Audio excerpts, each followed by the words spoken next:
Welcome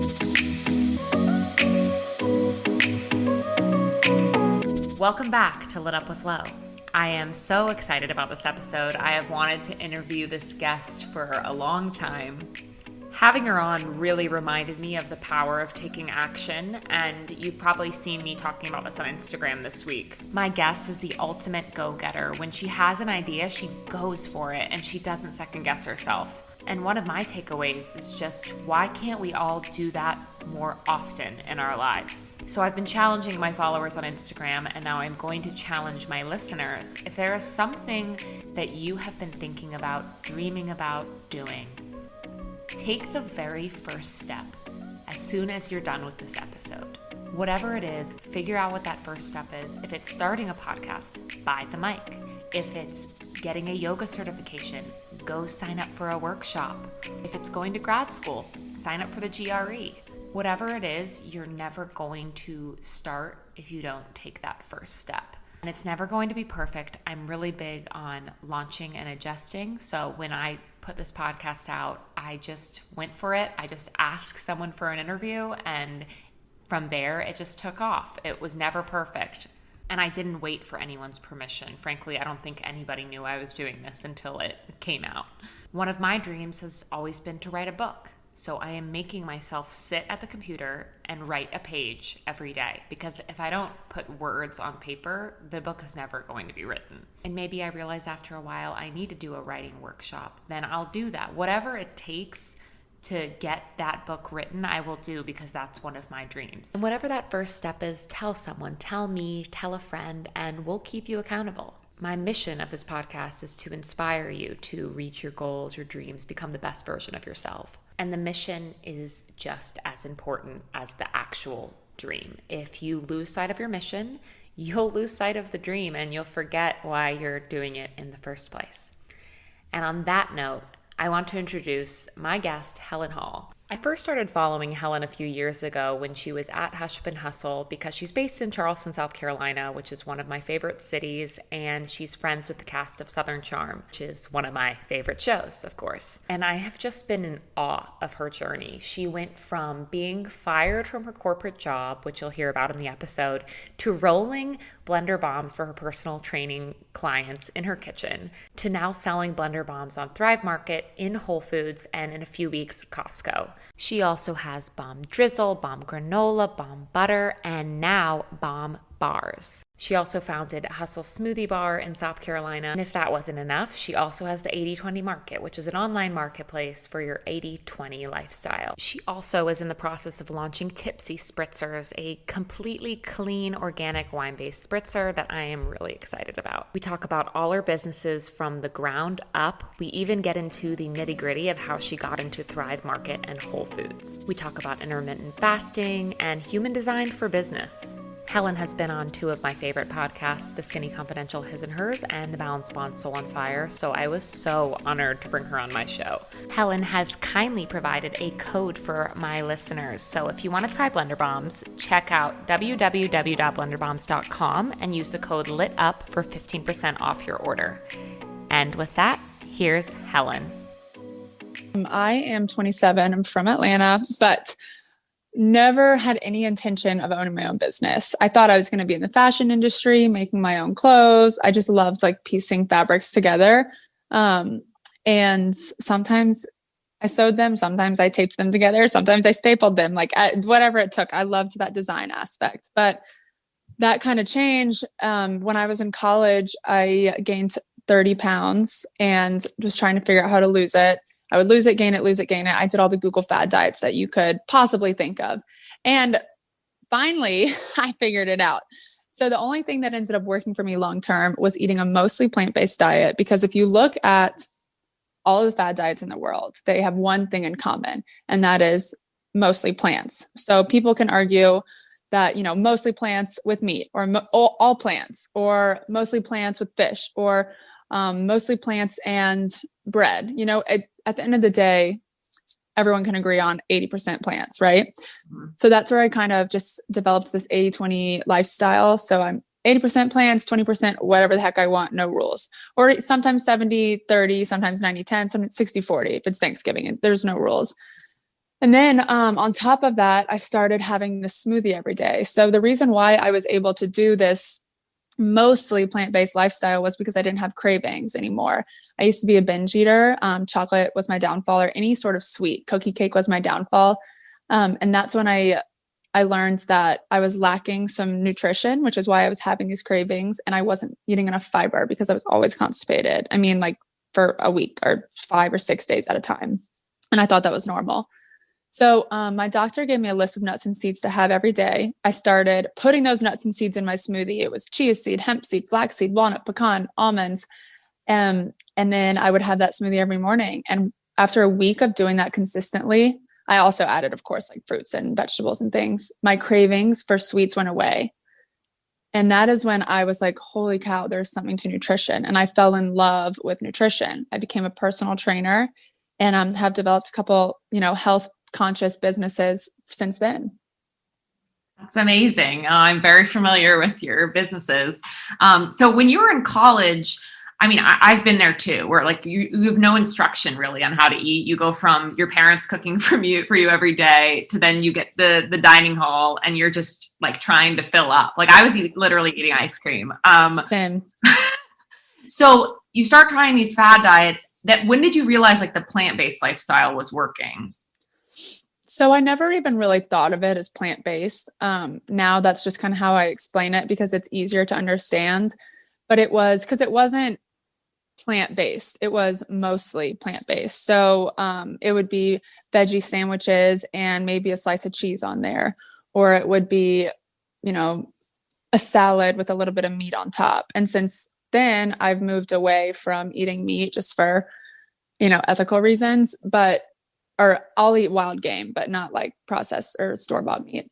But at the end of the day, when I look back on the way I was eating, the base was plants. And then there would be 20%, whether it was a dressing or some meat or some cheese or something to give it some flavor so that I enjoyed my meals.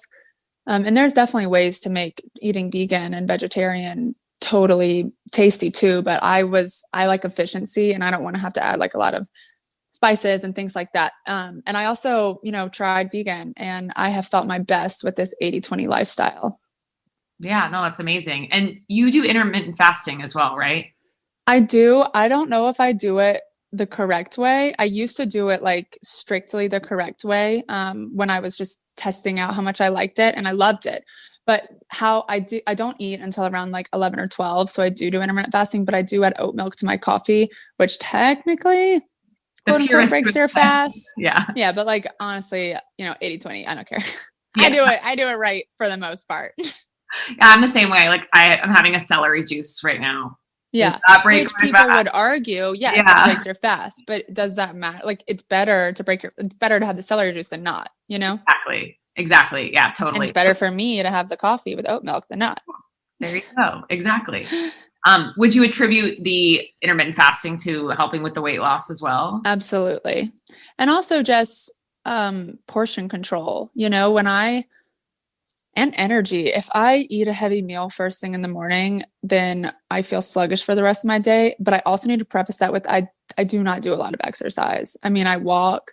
I did a 35-minute like deep stretch class this morning in my living room. I don't expend a lot of energy with my physical body, but like my brain is constantly going, which is why I love carbs. But yeah, so fasting is good for me. If I worked out early in the morning, when I used to work out early in the morning, I wasn't able to fast.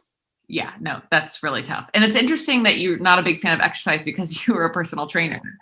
I think it's because, and again, it's that 80-20 balance. Like back when I was a personal trainer and I was working out all the time, I didn't have like a job that required my full attention all day, every day. And so my energy was spent exercising.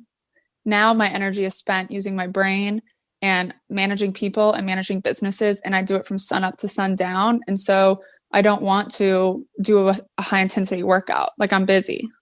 Totally. And so in college, when I wasn't that busy, because my major was fashion at the University of South Carolina, let's be real, I didn't learn that much, but I had all this time to work out. I wasn't using my brain. Yeah. No, I So get I was that. using my body. I told you I go to South Carolina a lot. I know what you mean. Yeah. Yeah. Trust me. I Um, thought I was cool. And now I look back, I'm like, damn, I didn't learn anything.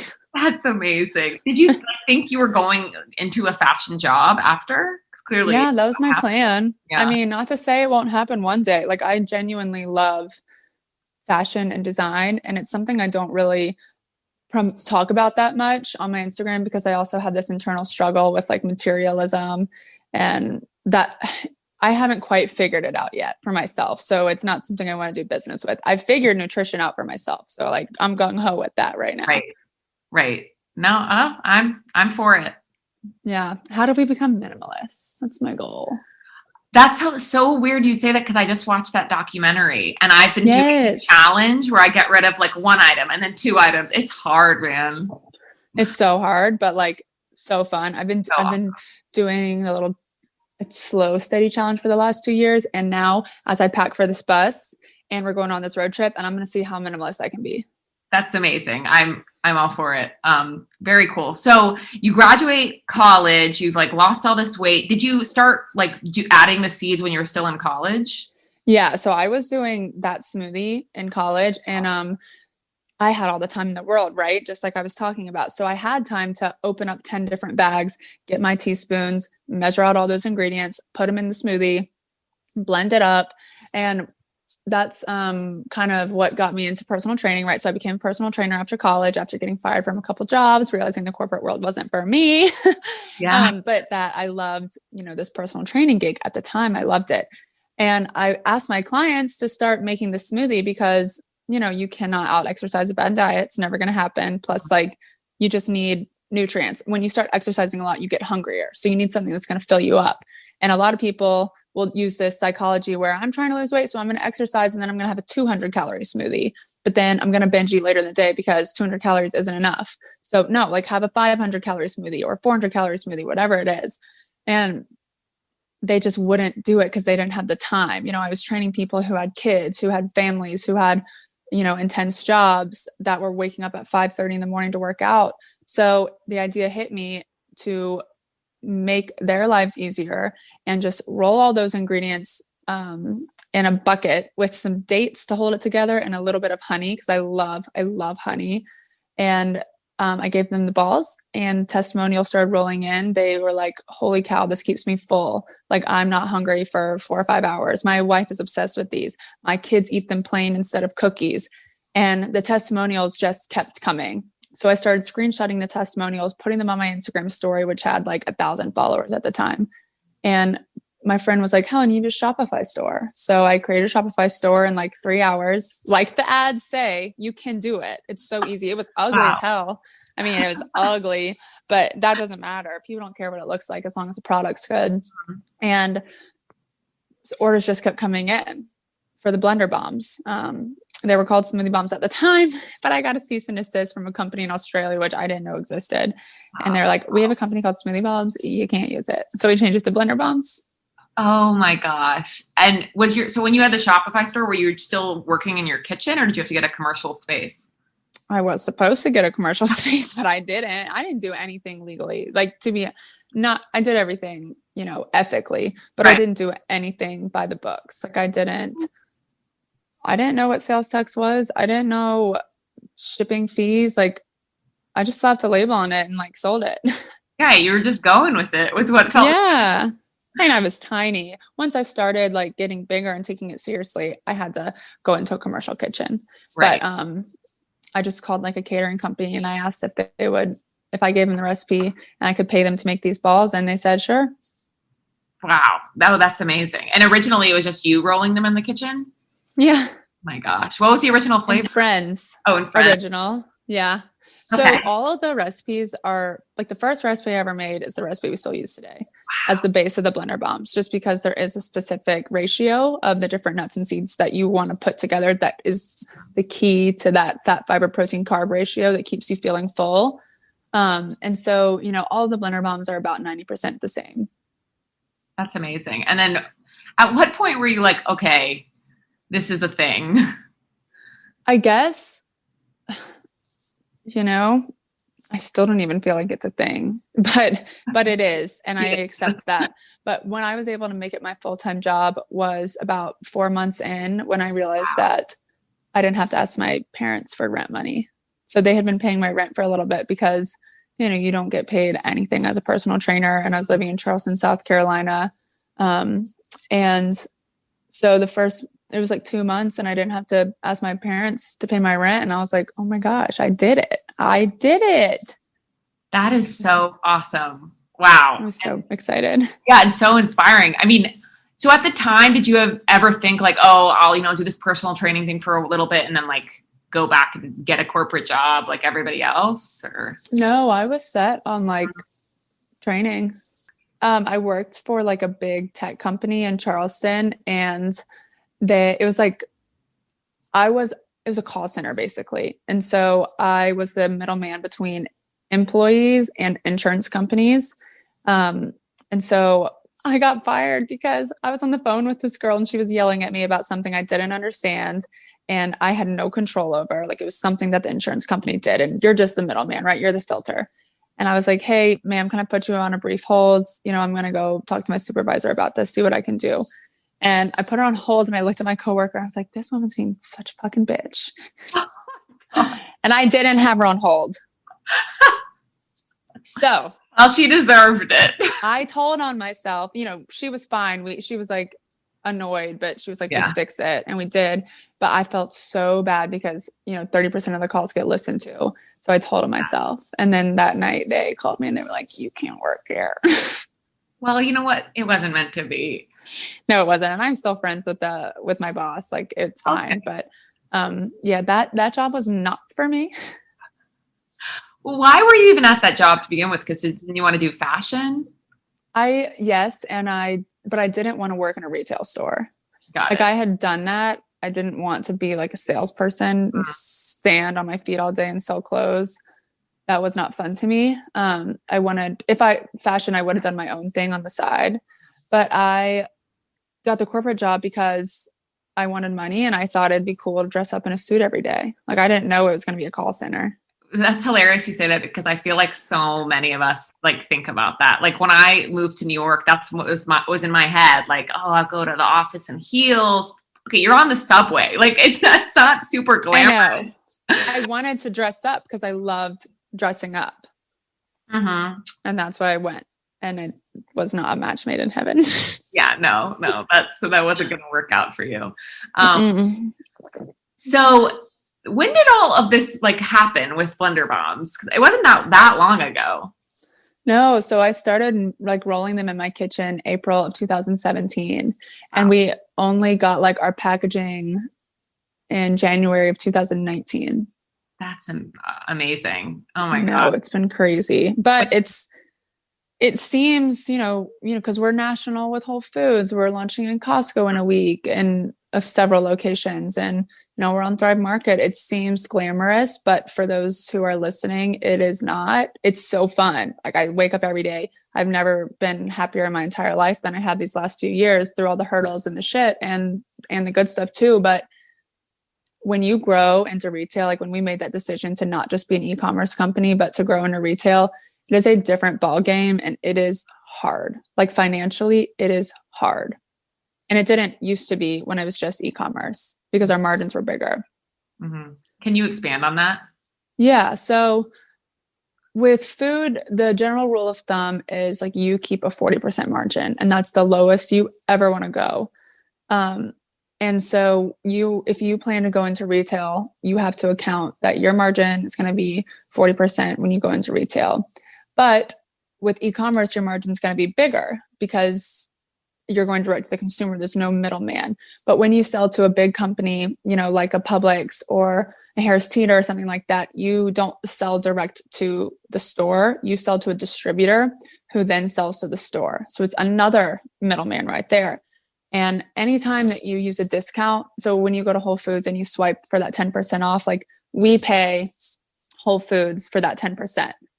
So if Blender Moms are on sale for $17 at Whole Foods, not only instead of $25, not only did we have to pay the $7 discount that you're getting, we have to cover that cost to Whole Foods, but we also have to pay, several $1,000s to even run a promotion with them, because they have to pay their staff to print the new labels, and they have to order more stock, and they have to put it on their schedule. It's like crazy.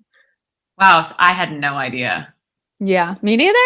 Oh, I was like, this is going to be glamorous. I'm going to be having so much fun. Going to go to Cabo. No, that's not what happened.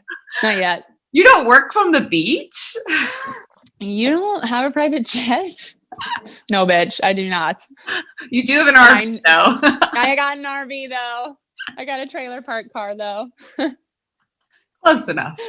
Yeah, but it's all worth it. And this is where we had to decide, we can stay an e-commerce company where cash flow is good.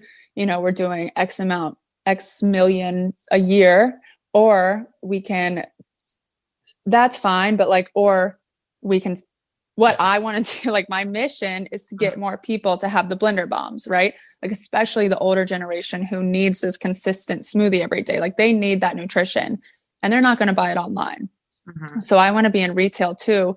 Not only does that expand the Blender Bombs brand and the mission to people who wouldn't have found it online, it triples, quadruples, tenfolds the valuation of your company if you do succeed in retail. So whenever we feel like we have done everything we can with Blender Bombs, if there's no new products that I physically in my mind can make, if I'm out of ideas, if I'm out of marketing strategy, if we are in the retail accounts that we can get into, then at that point is when we would consider acquisition by a bigger company who can help it scale more than, we're going to do what we can as little people.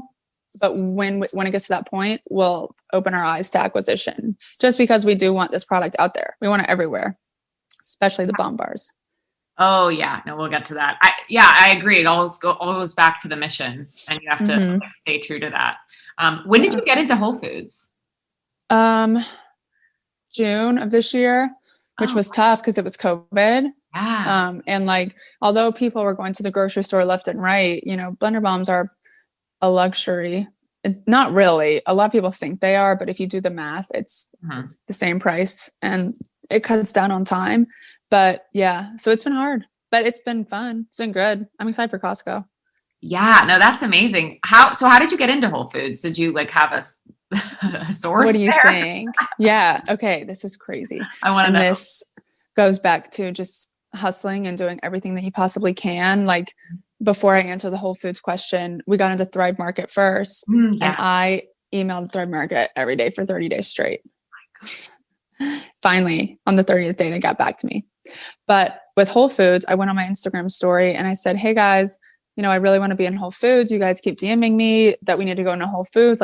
No shit, we need to go into Whole Foods. Duh. You don't think I've thought of that before? I just can't. They won't answer me. I don't know who to contact. I'm going DMing people on LinkedIn. I'm calling Whole Foods, and I can't get anywhere, And then within an hour, someone from national or the corporate Whole Foods was like, hey, can you fly down to Austin next month and pitch your product? Someone sent us your story. Wow. Crazy. Oh yeah. Okay. I know. Yeah. So you went to Austin, obviously. Yeah, we had to go pitch twice within a 5-month time frame. Wow. I didn't realize that it was such a formalized process. This is crazy. Yeah, they have to do a tasting, and Scott came with me, and Scott is very he was an attorney. He still is an attorney, but he's not practicing. He works with Blender Bombs now, but he is so good at presenting. He's so good at being quick on his feet. He remembers things way better than I do. He knows the numbers, the analytics, all the tough questions. So I'm glad I had him there to help me. Oh, absolutely. Well, I'm an attorney. That's awesome. I didn't know that. Yes. You freaking attorneys. You drive me crazy. my fiance, yeah, exactly. My fiance and I are both attorneys, so that's a fun combo. That's good. No, that is good though, because you understand each other. Exactly. Scott and I don't understand each other, but we have fun together, which is good. Yeah, that's the most important. Was he always helping you on this? No. He would sit there and watch TV while I rolled Blender Bombs. That's amazing. And cheer me on from the side, be like, good job. I'm like, Scott, can you help me? And he's like, no, honey, I've been working all day, sun up to sundown, #billable hour life. Like I'm done. No, I mean, I get it. And now he is one of the biggest assets that I have with the company. At what point did he join your team? So a year after, so like July of 2018. So a little over a year after. Yeah, he came in and he really helped turn some things around that I wasn't good at. Like he does all the logistics and, making sure like inventory control and supply chain things that I don't want to deal with. So what I'm saying is if he hadn't come on board or someone like him, I would still be doing e-commerce because that's my bread and butter. Mm-hmm. But having that partner come in and push us to retail and handle those communications is allowing us to scale more. Yeah, no, that's amazing. I love that. Like the right brain and the left brain combination is just perfect. Totally. How's it working with your fiance? It's super fun sometimes, but it can be difficult at other times. Like he's just very stubborn and I'm very stubborn. And we both always think that we're right, but we've learned how to like turn it into kind of a joke too. Like when we're fussing at each other, we'll just make jokes about it because really at the end of the day, like this is just a business. We want it to succeed, but if it doesn't, we still have each other. Like we still have our dog, we still have our health, we still have our families. And so it's not worth the fight. But it took us a while to kind of get to that point, to like couples counseling. And I loved that. And we still go, individually sometimes just to, keep us on the right track. But I couldn't recommend it more because it is difficult working with your partner who like you love, but also you're very different than. Mm-hmm. Mm-hmm. And you have to be able to like look at them as your business partner and then look at them as your like fiance. And these are like two very separate things really. And you have to be able to like have those conversations. So that's good to know.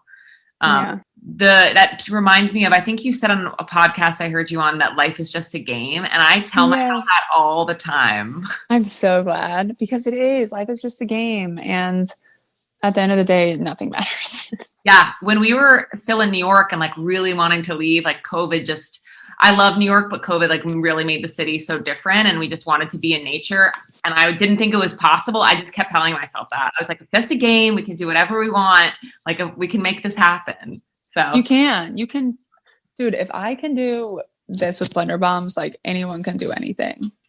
That's amazing. That's so empowering. Because I'm not that smart. I mean, I'm savvy, but I'm really not that smart. I don't retain information. I don't know what's wrong with my brain, but I don't retain it. But I can figure it out. So my team knows like I communicate through email and text for the most part because on the phone I won't retain it. Like I have to read it to retain it. That's interesting. Well, it's good to know that about yourself. Mm-hmm. When did you start like growing your team aside from Scott? I think end of 2018 and beginning of 2019. Okay. And then we hired someone this year to help with Scott. But yeah, so I work with all my best friends and that's been fun. It's people I went to college with. It's everyone that we've hired except for Erica, who we just recently hired. I knew before, like on a personal level, like I knew them very well. That's incredible. I liked that because you can trust them. So at the foundation of any relationship, whether it's, your spouse or your friends or your coworkers, like you want to have a foundation of trust. Because from there, anything is solvable. Like you can put people in positions that where they will succeed. It might not be right away. Like you might have to figure it out and tweak a lot of things. But if they have the same values and foundation as you, it will be a good relationship.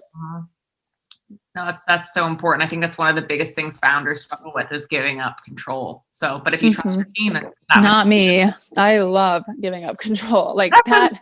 Wow, that's so shocking to hear. I feel like founders are always like, oh, I need to do everything so I can make sure it's correct. A lot of times they are. And I have, other friends who are entrepreneurs and have their own businesses. And it's that talk that we have to have a lot. But, I can't talk someone out of it. It has to be an inherent understanding that life is just a game. But it's also your responsibility to put people in a position where they can control it. Like you've got to have your systems in place so that they know what to do. but they also have you available if they have questions. And you have to really create this candor with your team that questions are welcome and encouraged. And I would rather someone ask a question than, mess up. But even if they do mess up, like, so what? It's a game. We'll figure it out. It can be fixed. Mm-hmm. No, that's a great way to look at it. That's awesome. And then at what point did you open a smoothie bar? Because you just have the bombs. You actually have a physical smoothie bar location. Yeah. So the Blender Bombs is what you would call a consumer packaged good line, a CPG line, a product line that's sold in stores and online. And then we have a smoothie bar. We used to have two, but one of them closed during COVID. RIP. That's okay. But we have this retail experience Blender Bomb smoothie bar. It's called Hustle. And I have three other business partners in that. So Scott, one of them, Casey, who actually works with Blender Bombs, and then a girl named Kelly. And Kelly is who manages it. But we put up the initial investment, and then Kelly manages it with a guy named David, who we have on a management contract. And the reason why we wanted this Hustle smoothie bar is because if you watch Shark Tank, you'll see that a lot of times, if it's a confusing product or a new product to market, they'll suggest a retail experience store so that your local customers can go and experience the product. And that's exactly what we did with the smoothie bar. By accident, I didn't know that Shark Tank recommended this sort of stuff, but as I've been watching Shark Tank, I see that they also recommend doing this. So that gives me confirmation that we made the right decision. But it's been cool. And that's why South Carolina is obviously our biggest state, but we plan to franchise the smoothie bar too. Oh, that's awesome. Yeah, I think we're going to go for one in Charlotte pretty soon. Very cool. Yeah. I'm sorry, go ahead. I was just saying sorry about the downtown location because I actually tried to go, but it was closed. I know. I was so sad, but it had to happen. It was it wasn't recession proof. So rather close sooner than later. Whereas the other location in Mount Pleasant is recession proof. So that's something that we learned, and that when we do franchise in the future, we can make sure to look at certain analytics to see where a recession proof area is, basically like a neighborhood near some schools, near some moms, not a business district, which is where the other one was that didn't survive. Yeah, no, I totally get that. Because when businesses close and people stop going to work, they stop buying smoothies. Yeah, that's my first go. Yeah. Well, next time I'll go out to Mount Pleasant and check it out. Yes.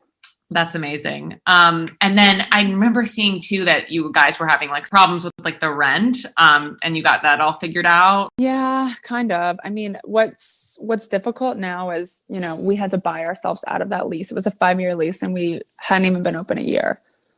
So we didn't have savings to get us through COVID. Right. So once we ran out of the PPP, and COVID was still very much a real thing, and our sales were down 50%. We just made the decision to get out of there as quickly as possible. And so now the town center location, which is doing well, is just every penny we make has to go pay off that debt for the next 2 years. Oh my gosh. Wow. I know. It sucks. That's awful. How has COVID impacted your business in total? Like all of your businesses? So besides the downtown location, which I just saw, Blender Bombs, our wholesale sales have decreased by 50% because, a lot of our wholesale accounts ended up closing, or they're, not buying food because food can be perishable. And so that's been a little sad, but we're launching the bomb bars, which hopefully will bring that back up. Otherwise, our e-commerce sales have been pretty steady. We still have it cut our Costco deal because we couldn't do any more road shows, but it's been enough time now where we've gotten Costco back. So we'll be in Costco in 2 weeks for another test round, which is good. But Tipsy Spritzers, it's delayed a lot. But Tipsy Spritzers should be launching very, very, very soon. And then with 80/20 Market, which we haven't touched on, it didn't really impact it at all because we've just scratched the surface of that business. Right. Yeah, absolutely. Well, that's a good segue. So then you launched the bomb bars, which I haven't tried yet, but they look amazing. They're incredible. And did you find there was like a need for that in the market? Yes, a need for me personally. I needed bomb bars Because especially like if I'm on the road, I want to eat, I can't make a smoothie all the time. So I'll have a banana and a bomb bar. And then that has my blender bomb, my bomb butter in it. Not as it only has half of a blender bomb and half of the amount of bomb butter, but it's still, I can eat 2 bars and be full for like my meal. Because each bar is, I think, almost 200 calories or just around 200 calories. I forget. I don't even count calories. But yeah, so we saw the need for that and they taste so good. We've gotten incredible feedback on them. That's amazing. And I forgot, yeah, you also have the bomb drizzle and the granola, which I love the granola. How did you develop these recipes? Well, so the blender bombs was easy, right? I already had the recipe down pat. The granola took a little bit. So I worked at the catering kitchen in town. I gave them a list of ingredients that I wanted. And then it took us several weeks of them testing. And then we got, we finally found the recipe that we wanted. The bomb drizzle, I made all those recipes in-house. Since that's pretty easy. It's just like date syrup and aloe and like, maybe some goji powder, things like that. And then the bomb butter, yeah, we made that recipe. I made that recipe in-house too. So we originally made that recipe. The bomb butter is a smoothie butter. So there's no other smoothie butter out there on the market. And when we first opened the smoothie bar, in every smoothie, we were putting flaxseed, coconut cream, and honey. That was like our homemade nut milk, right? So we can't sell the nut milk though, because it goes bad in 2 days. Like we had to make it fresh constantly. So instead of selling the nut milk, I was like, I'm going to take these ingredients, combine it into a concentrate. So a smoothie butter concentrate. So 2 tablespoons of bomb butter in your smoothie is like that nut, but so you use water in your smoothie instead of almond milk, as long as you use the bomb butter. That's so smart. Like, I love that you're just taking basically your smoothie making experience and just making it all bomb. It is. And it goes back to my love for design and piecing things together and like fabric work and cloth work. And, I was always stapling cloth together because I was too lazy to sew. And that's what I do with these products. Like I'm too lazy to do certain things. So I create these products so that I can keep being lazy. And if you think, so if you think about a salad, like eating just a bed of lettuce will not keep you full. If you want a meal replacement salad, you add croutons for a crunch. You add cheese for flavor. You add, shrimp or avocado as your substance. So with the smoothie, if you just ate blended fruit, that wouldn't keep you full. So you add the blender bomb for substance. You add the bomb butter for flavor. You top it with granola for the drizzle.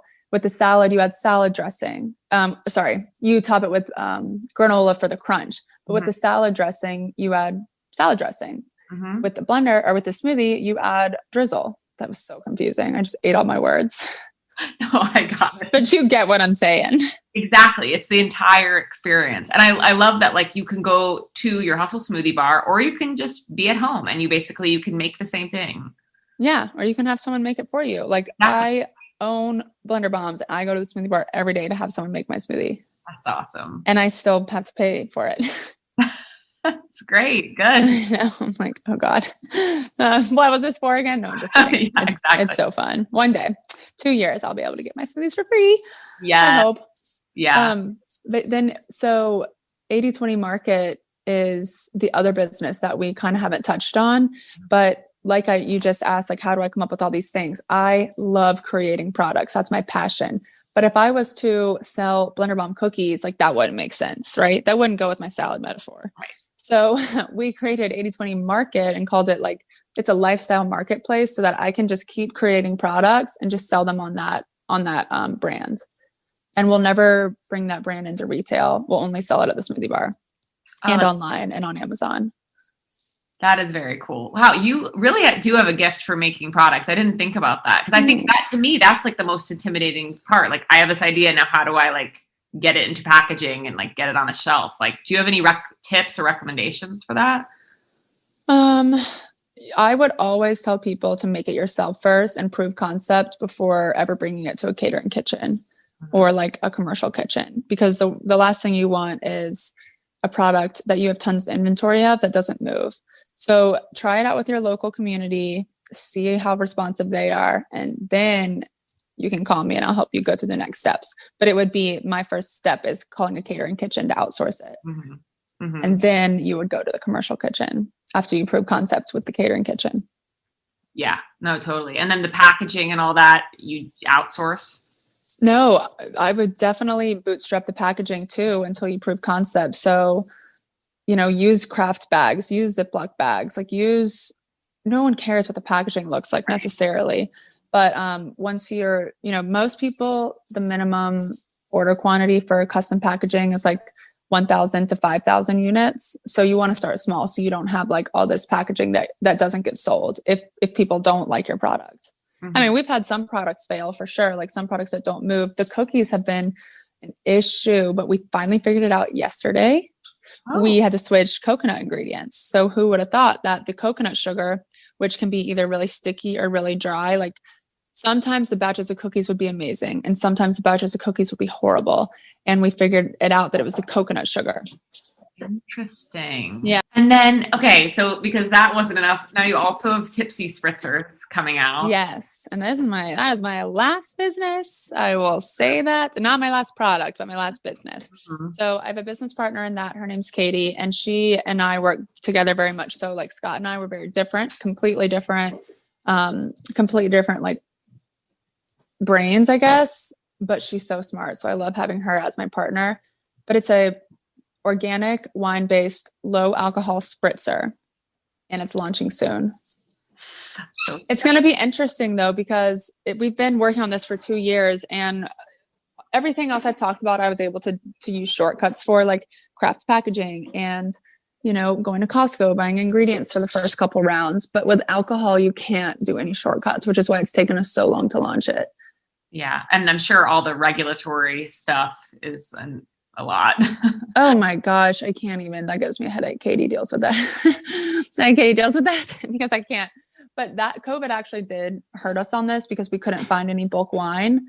Mm-hmm. There was like a shortage with the supply chain issues. So we ended up having to ferment our own wine in-house. Oh, wow. Which we have since found bulk wine for the future.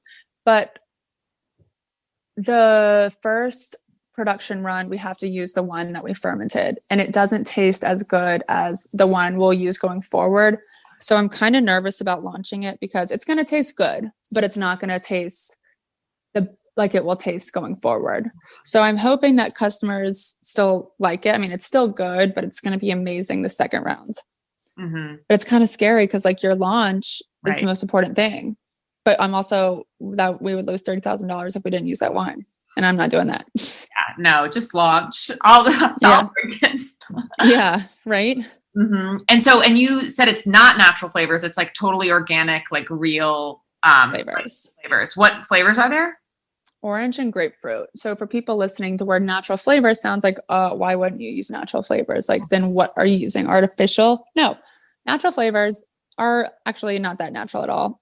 So if I say that I have a peach natural flavor, I can be using, dirt, and it just happened to taste like peach, or a chemical, like not a synthetic something, but it doesn't have to be from peaches is what I'm getting at. If I say that I'm using organic peach flavors, then that whole entire flavor is from a peach. Mm-hmm. Yeah. Well, it's like with Spindrift. They were like the first, I think, company to go ahead and do that. And so now that you speak of Spindrift, I just cut you off. I feel bad. Oh, no, this is important.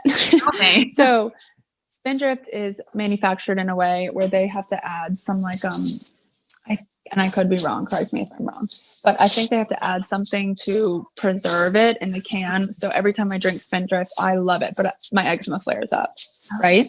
That's super interesting. And I don't know if that's true. I just don't know why my eczema flares up with it. Well, so then how are you able to preserve it? So we heat the liquid to a certain degree where it kills off anything. So there's no need for preservatives. And it's very, very, very hard to find a co-packer that does tunnel pasteurization. It's very rare. But we found one, which is why, again, it's also taken us so long. Yeah. And you just found that through your own research? Yeah. Well, the first co-packer that we signed paperwork with, we ordered all the ingredients for, and we shipped the ingredients to them. And then they called us and said, hey, by the way, we've been having a lot of issues with these spritzers. They blow up in cans if you don't add preservatives. So we will not produce your product unless you add XYZ preservatives. And we said, hell no, we ain't doing that. So we had to find another co-packer. And we just called everyone we know in the industry. or just like whatever numbers we found on Google. Oh my God. Wow. And what was the origin of this product? You just found like you had a need for it? So I actually didn't come up with the idea. Katie came up with the idea. We were on her boat, and again, my eczema was flaring up from drinking alcohol in cans. I was drinking White Claw, and my eczema was just like out of control. And so she called me later and was like, "Hey, we need to do this." And I was like, "Okay, sure. Why not?" This was before like 80/20 and all this stuff. But I stopped drinking anything in cans except for this brand called Recess. It's like a CBD drink. I love them, but now I have no eczema. Wow. That's amazing. Yeah. It really is medicine. It is. Like, how do you keep all these businesses organized? Like, what is it like your productivity tips? Like, what does like a day in the life look like for you? Cause I feel like I'd be so overwhelmed. I am not organized at all. I have an assistant named Stuart who is way more organized than I am, but I hadn't always had her. I just hired her around October. Honestly, I don't know. I wake up early. I just started this year, 2021, waking up early, but I used to not wake up early. And what is Scott's yelling at me about something? But yeah, honestly, I don't have any productivity tips. I just wake up early. I mark my emails as unread until I complete them. And I just do emails all day. But I also think I have a really good balance. Like, I am 80/20, I'm 80% work, but 20% like me time or social events. And I try to make a lot of my work meeting people. So things like this podcast, which I love and it fills me up, or I'll take customers or clients out to dinner and that fills me up because I get to meet people in person.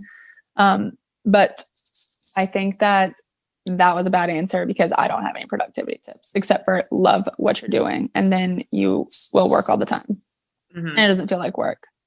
No, that's so important. And then I guess too, if like you're creating your own schedule, you just work on what like feels good that day. Yes. Like I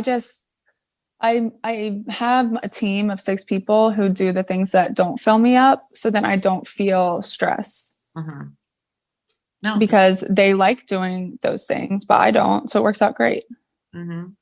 Yeah, no, that's the perfect system. Have you had to take any outside investors on any of your products? Not yet. So we started Blender Bombs with $300 and have not taken out any, like I was broke when I started. That $300 wasn't even mine. My mom gave me $150 and my dad gave me $150.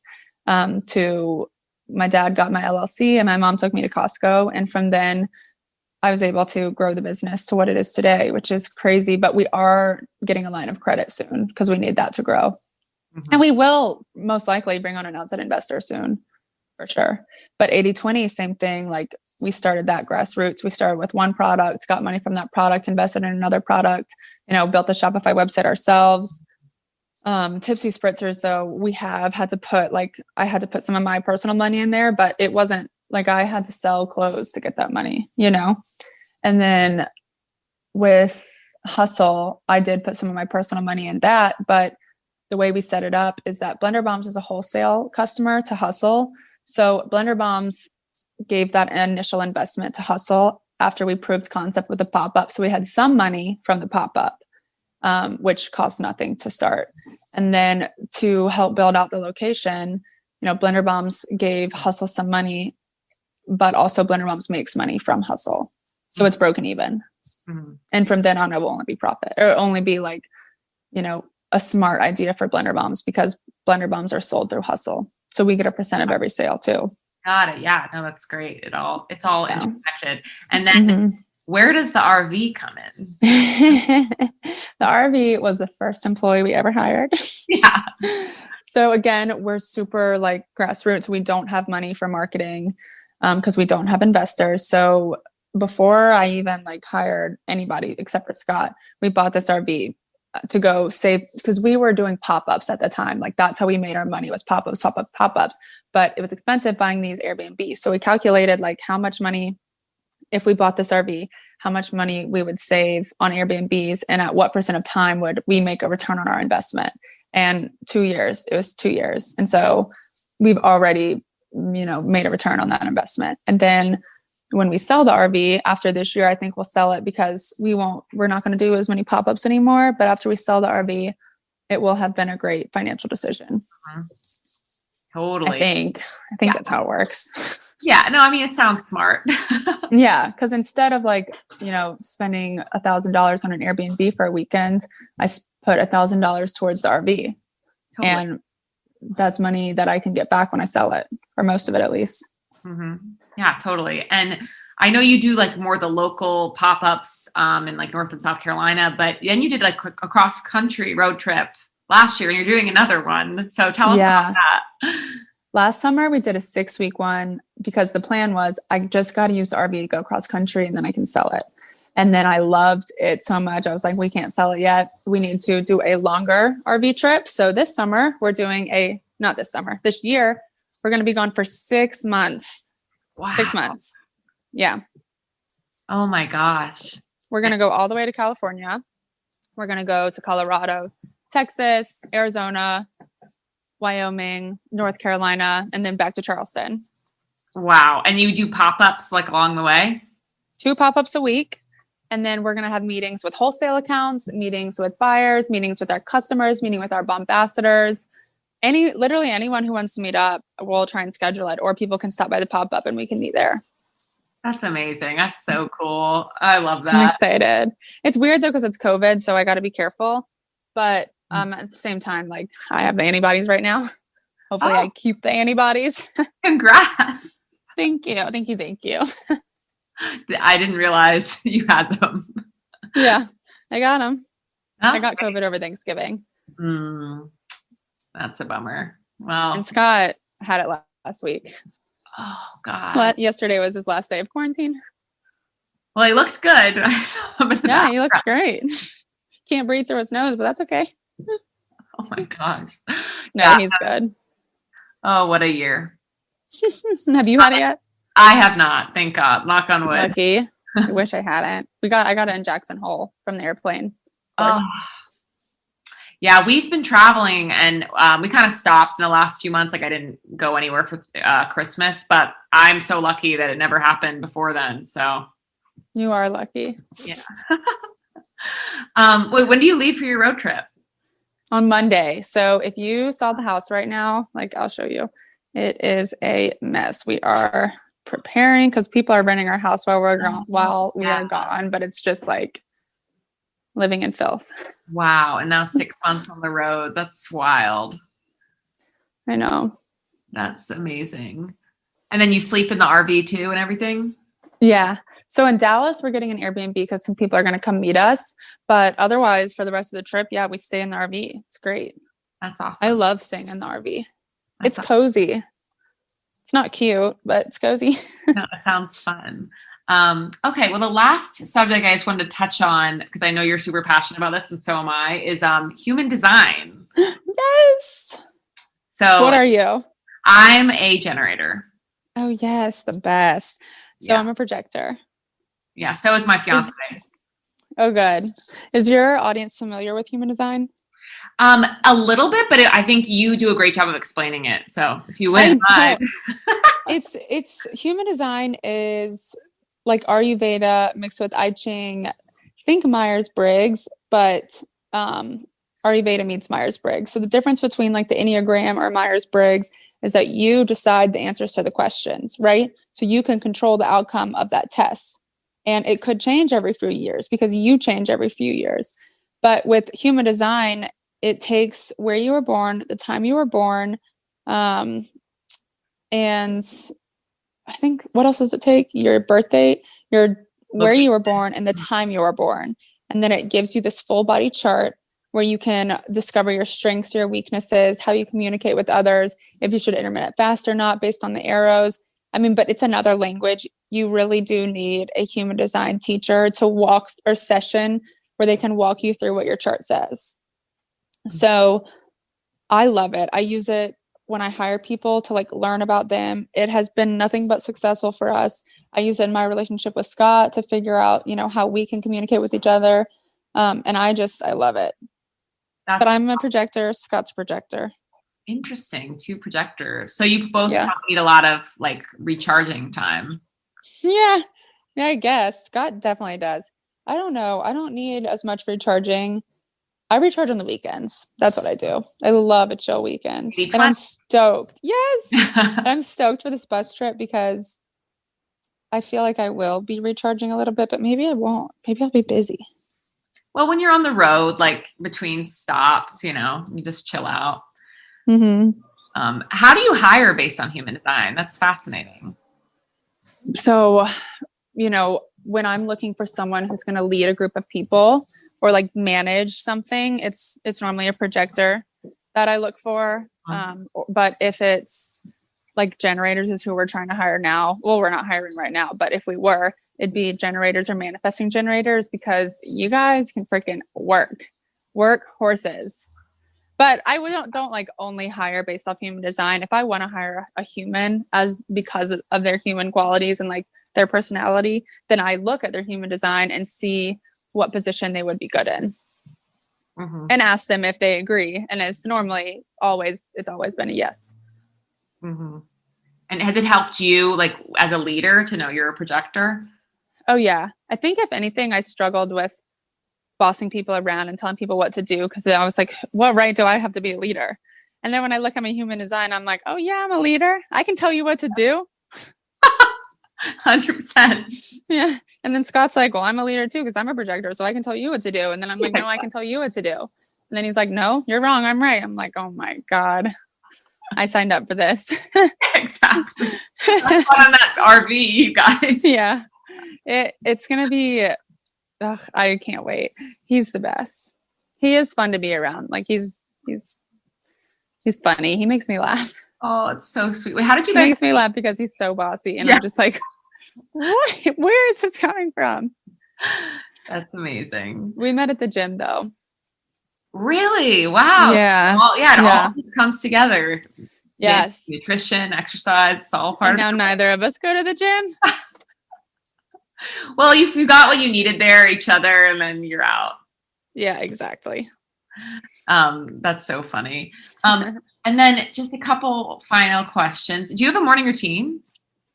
I do ish. So about 3 or 4 days a week, I wake up at 5:30, and then the other days I let myself sleep in. But I will do an acronym called GAMES. And so G is for gratitude. So I say what I'm grateful for. A is for affirmation. So I do my affirmations. M is for manifest. So like, what do I want to manifest? So goal setting, basically. E is for envisioning. So I envision those goals happening. And then S is silence, whether it's meditation or just like, a deep stretch in silence, something like that. And that is my morning. And then I do emails. And then I walk the dog. Scott and I have like a morning routine together. So I wake up, and then after I do all that stuff, I go wake him up, and then we go walk the dog, and then we get coffee, and then we come home and listen to music, and then we start our day. Oh, that's so nice. It's like great that you have that time together before like being overwhelmed by everything else. Yeah, exactly. Do you guys like eat dinner together too? Not really. I mean, I'm weird. I eat when I want to eat. I'm not going to like wait for him. But sometimes if we go out to dinner, obviously we eat together, but we don't ever eat together at home. We don't eat the same things. Right. I'm the 80. He's the 20.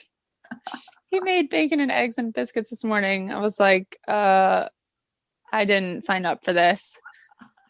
You used to drink juices and smoothies when we first met. I got tricked. That's so And he was like, well, I got tricked because you used to eat meat. I'm like, I guess you did. You got tricked. Give him a blender bomb. It'll be fine. Yeah. And then, okay, so the last question I've been asking all of my guests is, what is your gift? Oh gosh, I think my gift is not having fear, like not even understanding that fear even exists. So I just kind of do things based off my gut, and if it works out, great. If it doesn't, it doesn't. But I don't ever experience like fear. That's amazing. Well, I mean, it's very clear to me because all this you've done, like, is stuff I've thought about, like starting a product, starting a business, and then I just gotten scared and haven't done it. And I think that's a story that I've heard from a lot of people. So yeah, I'm lucky, and I attribute it to my brother because he is a year and a half older than me, but he has a language-based learning disability, which means that he doesn't, like, if I give him directions, he'll maybe comprehend like 70% of it. And if I ask him to like repeat those directions, same thing, like he'll be able to tell me like 70% of it. He just doesn't know. So he fills in gaps in his brains with instructions. But he's like the best. Everyone likes him more than they like me. He can talk your ear off. He's so funny. But watching like my dad raise him and just the patience that my dad had with him, if my brother, left the stove on, you don't get mad at him because like we had that understanding that that's not his fault. Or if he forgot to do something, it's not his fault. So like we just move on. And so they kind of treated me that same way. And I kind of treat myself that same way, that if I forget something or mess up, that's just how it is. Like, it's not my fault. Not my fault that I messed up. It happens. Yeah. And don't blame me. Yeah, exactly. Yeah. So same with my team. Like if my team messes up on something, like it's not their fault.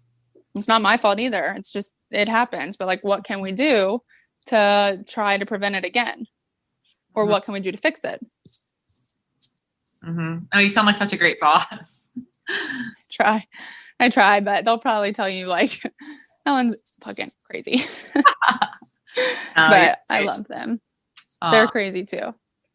Well, so I think to be an entrepreneur, you have to be a little bit crazy. Yeah, you do. Now I'm starting to own that. I'm not going to pretend that my life is normal because it's very much so not. The other day, I was getting my hair cut. My friend Chelsea comes over to cut my hair. And I was on my phone doing work the whole time. And I was like, so sorry, like I'm on my phone. I'm just slammed. Like I love working when you're here because the blow dryer is on and I just get in my zone. And she was like, no, it's totally fine. And we just started talking. And she was like, it's not normal how much we're on our phones. I was like, what do you mean? And she was like, it's not normal to work as much as we work. And that was the first time in my life I was like, I didn't realize that. Because all my friends like work this much, like they all have their own businesses. So I don't necessarily know what it's like to just chill and relax, but I don't miss it. I love what I do. Yeah, no, I totally understand. I think we're conditioned to think this is normal, but it's actually not. It's not, but it is for now, at least my normal. Well, I love what you're doing. I can't wait to try Tipsy Spritzer. Thanks. And I can't wait to see you hopefully on the RV. And I have a discount code for you. Let me pull it up. So the discount code is lit up for 15% off blenderbombs.com. Amazing. Well, thank you so much for coming on. Yes, and I'll see you in Scottsdale whenever we go. Thank you so much for listening to Lit Up with Lo. Please rate, review, subscribe, and connect with me on Instagram at Lit Up with Lo. You can also connect with Helen at Helen Hall on Instagram, where you can find all of her businesses. I'll also be linking it to the show notes and on my website. Make sure you also use the code LITUP for 15% off blenderbombs.com. I personally love cacao and peanut butter blender bombs. I'm also dying to try the bomb bars. Keep an eye out because you might see Helen in the Blender Bomb bus coming to a city near you. Thank you so much. Have a great weekend, and I'll see you next Friday.